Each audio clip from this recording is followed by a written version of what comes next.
Hello everyone, welcome you all complete revision in 9 minutes. तो देखते हैं आज का हिंदू हमसे क्या कहता है। सबसे पहली न्यूज जो हमने थंबनेल पे भी देखी होगी regarding AFSPA. What is this AFSPA या आफ्सपा, कुछ भी आप कह सकते हैं। बेसिकली इसकी फुल फॉर्म है आपकी armed forces special power act. तो ये क्या है, आइए इसकी हिस्ट्री जान लेते हैं। Manipur government x tends AFSPA in hill district for 6 months. Manipur में आपने देखा ही होगा, काफी वीडियोस वायरल हुई है। पहले उनका इंटरनेट जो है शट डाउन कर दिया था, लेकिन दोबारा से वहां की गवर्नमेंट ने इंटरनेट प्रोवाइड किया 2-4 दिन के लिए। और उसके बाद देखा कि वहां पे स्टूडेंट्स की जो है हमारी आर्म फोर्सेस के साथ काफी झड़प हो रही है, काफी रायोट्स, दंगे हो रहे हैं, बहुत ज्यादा डिस्टर्बेंस हो रही है। इसी वजह से वहां पे आफ्सपा जो एक्ट है 6 मंथ्स के लिए एक्सटेंड कर दिया गया है। अब ये है क्या, इसका बैकग्राउंड हमारे लिए ज्यादा इंपॉर्टेंट है। तो देखो, सबसे पहले पार्लियामेंट में इसको 1958 में इंट्रोड्यूस किया गया था। ठीक है, फोर्सेस एट डिस्टर्ब एरिया के लिए, जहां पर भी डिस्टर्ब एरिया रहेगा वहां पे हम जो अपनी फोर्सेस है उनको अपलोड कर देंगे। और वहां पर जो, ताकि जब तक सिचुएशन आपकी नॉर्मलाइज नहीं होती है, फोर्सेस के पास आपके राइट रहेंगे किसी को भी शूट एट साइट करने का, किसी की भी चेकिंग करने का, किसी से कुछ भी पूछताछ करने का। मतलब उनके पास ऑल द राइट्स है, वो कुछ भी कर सकते हैं। अगर उनको लगे किसी सस्पिशियस पर्सन है ये, तो वो शूट भी कर सकते हैं उसको at that site itself.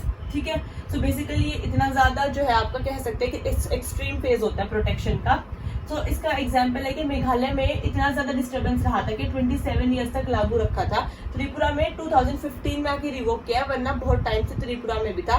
Still अभी भी हमारी नॉर्थ ईस्ट स्टेट्स में प्रेजेंट है। जैसे आपके कुछ पार्ट अरुणाचल प्रदेश के हैं, कुछ पार्ट नागा के हैं, कुछ पार्ट आपका मिजोरम के भी है। क्योंकि आपने सुना होगा कि जैसे वहां पे हमारे नागास, बोडोलैंड या असामीज पीपल जो है अलग जो है डिमांड करते हैं कि इनको अलग स्टेटहुड चाहिए है। सो इसलिए वहां पे जो है आफ्सपा एक्ट लगाया हुआ है। और बेसिकली इसमें यही होता है कि हमारी जो आर्म फोर्सेस होती है वो हमें प्रोटेक्शन के लिए सर्व करते हैं, लेकिन उनके पास इस एक्ट में कुछ स्पेशल पावर्स रहते हैं, जिनको वो अगर उन्हें कोई भी सस्पिशियस एक्टिविटी लगती है या कोई पर्सन लगता है तो उसको उसी टाइम वो शूट कर सकते हैं, इंक्वायरी कर सकते हैं, और उनके ऊपर कोई चार्ज नहीं लगेगा इस बात का, क्योंकि वो सिर्फ उन लोगों की प्रोटेक्शन के लिए कर रहे हैं। तो आई होप आपको ये समझ आया होगा। अच्छा, और ये डिस्टर्ब एरिया में सबसे पहली बात, इसको बोलता कौन है, डायरेक्ट कौन करता है, तो सेंट्रल गवर्नमेंट बताती है कि ये डिस्टर्ब एरिया है और यहाँ पे आपका आफ्सपा जो एक्ट है वो लगना चाहिए। सबसे पहली बात, जीवन रेड्डी रिपोर्ट, जीवन रेड्डी एक कमेटी आई थी आपकी जो फॉर्म हुई थी 2004 में। तो उस टाइम पे गवर्नमेंट ने बोला था आप हमें बताइए देख करके आफ्सपा जो एक्ट है वो अभी नेसेसरी है या नहीं है। तो आपको एक कमेटी का नाम ध्यान रखना है किससे रिलेटेड, आफ्सपा से, जीवन रेड्डी कमेटी, काफी न्यूज में भी थी। सो बेसिकली इन्होंने मना किया था अपनी रिपोर्ट में कि ये बहुत ही एक्सट्रीम फॉर्म ऑफ प्रोटेक्शन है वाया आर्म्ड फोर्सेस, सो इसको हटा दिया जाए, लेकिन सरकार ने बात नहीं मानी। उसके बाद हमारी 5th रिपोर्ट आई, सेकंड ARC की, एडमिनिस्ट्रेटिव रिपोर्ट की 5th वाली थी, सेकंड वाली के। तो उन्होंने भी मना कर दिया आफ्सपा रिपोर्ट के, अपनी रिपोर्ट में आफ्सपा जो है हटा देना चाहिए। सिमिलरली सुप्रीम कोर्ट ने कहा कि सबसे पहले आफ्सपा जो है अगर लगाना भी चाहती है सेंट्रल गवर्नमेंट, तो उनको वहां की स्टेट गवर्नमेंट के साथ डिस्कस करना चाहिए। ठीक है, अपनी मनमर्जी के अकॉर्डिंग नहीं लगा देना चाहिए। सो बेसिकली सुप्रीम कोर्ट ने तो आफ्सपा के बारे में यही बोला था कि डिस्कशन करके लगाना चाहिए, लगाना भी चाहिए। और अगर लगाने की इतनी जरूरत पड़ती है तो इतना आप एक्सट्रीम राइट्स मत दीजिए आर्म फोर्सेस को कि आप शूट भी कर सकते हो ऑन दैट स्पॉट, और उनके अगेंस्ट कोई चार्जेस भी नहीं रहेंगे। लेकिन इससे पहले जो 2 हमारे कंक्लूजन थे कि हमारी जो जीवन रेड्डी रिपोर्ट थी और जो 5th रिपोर्ट थी, उन्होंने तो मना किया था। ये इसका पूरा बैकग्राउंड था।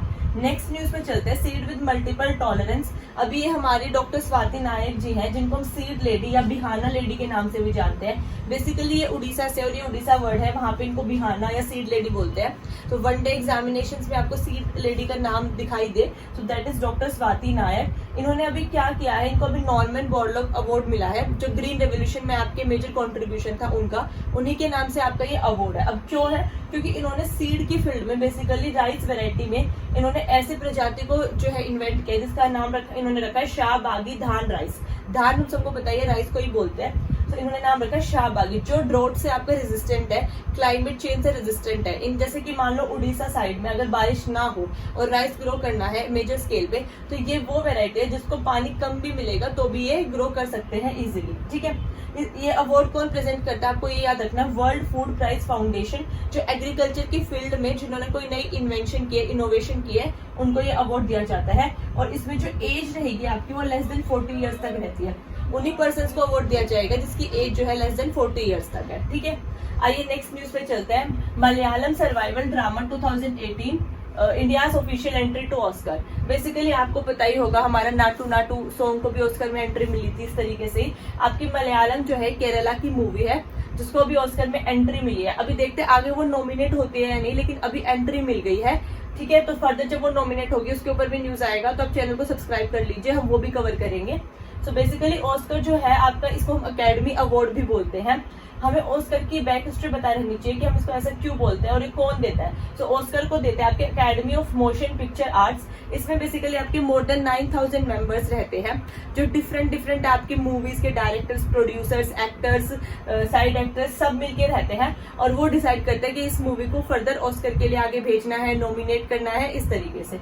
ठीक है, सो अभी जो आपकी मलयालम केरला से मूवी है उनको ऑस्कर के लिए जो है एंट्री मिल गई है। नेक्स्ट हमारी न्यूज रहेगी इंडियन नेवी अनवेल स्वावलंबन 2.0 या 2.0। सो हमारे last year honourable prime minister ने स्वावलंबन 1.0 भी लॉन्च किया था। तो अभी 2.0 के बारे में कोई हमें अभी फैक्चुअल जो न्यूज है नहीं पता चली है, वो नेक्स्ट वीक पता चलेगी क्योंकि अभी वो लॉन्च नहीं किया, बस उसके बारे में ये बोला गया है कि हम इसको करेंगे। लेकिन हम 1.0 के बारे में जानते हैं तो उससे ही रिलेटेबल 2.0 भी रहेगा। तो आइए स्वावलंबन 1.0 जान लेते हैं क्या था लास्ट ईयर। तो स्प्रिंट नाम की एक जो है हमारे प्राइम मिनिस्टर जी ने लॉन्च किया था, वो क्या था, supporting pole vaulting in R&D through IDEX, NIIO and TDAC। ये इसकी फुल फॉर्म थी। इसमें आपका जो मेजर रोल था वो NIIO का था, that is naval innovation and indigenisation organisation under ministry of defence. बेसिकली इसमें क्या बोला गया था कि आपकी जो इंडियन नेवी है वो ज्यादा से ज्यादा जो है इंडिजीनियसली अपने वेपन्स जो है प्रोड्यूस करेंगे। हमें मेक इन इंडिया बनाना है, आत्मनिर्भर भारत बनाना है, क्योंकि जितने ज्यादा हम अपनी कंट्री में खुद सेल्फ सफिशिएंट, सेल्फ रिलायंट होकर वेपन्स को प्रोड्यूस करेंगे, उतना ज्यादा हमारी कंट्री की GDP बढ़ेगी, उतना ज्यादा हमारी कंट्री की जो है ग्रोथ इंक्रीज होगी। तो ये स्वावलंबन जो है स्प्रिंट जो आपका आया था वो 1.0 में आया था। अब स्वावलंबन 2.0 आपका regarding first week of October में कंप्लीट इन्फॉर्मेशन मिल जाएगी हमें मिनिस्ट्री ऑफ डिफेंस की साइड से और इंडियन नेवी की साइड से कि इसमें क्या रहेगा, कौन कौन से फर्दर मेजर वेपन्स, वॉरशिप्स आपके जो भी है सब प्रोड्यूस होंगे। सो उसके लिए आप चैनल को सब्सक्राइब कर लीजिए, वो हम नेक्स्ट वीक में अक्टूबर में जरूर कवर करेंगे।